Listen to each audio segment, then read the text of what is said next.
महाराष्ट्र राज्याच्या नवनिर्वाचित कॅबिनेट मंत्रीपदी प्रकाश आंबेडकर यांची निवड झालेली आहे आणि मंत्रीपद मिळालेलं आहे. सलग तिसऱ्यांदा आमदार होऊन हॅट्रिक केलेले आणि राधानगरी विधानसभा मतदारसंघातील हे पहिलेच मंत्रीपद आहे.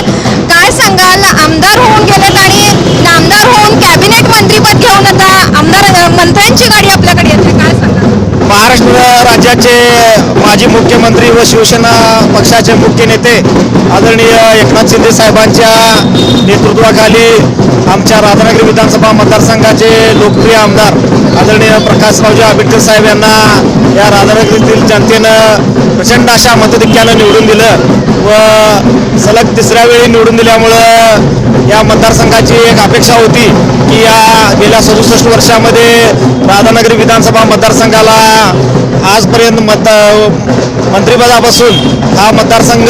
उपेक्षित होता व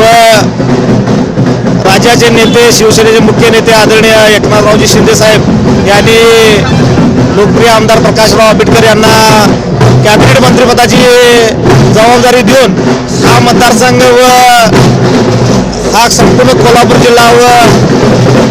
महाराष्ट्र राज्याला एक चांगलं व तरुण व सक्षम अभ्यासू नेतृत्व या ठिकाणी दिलेलं आहे.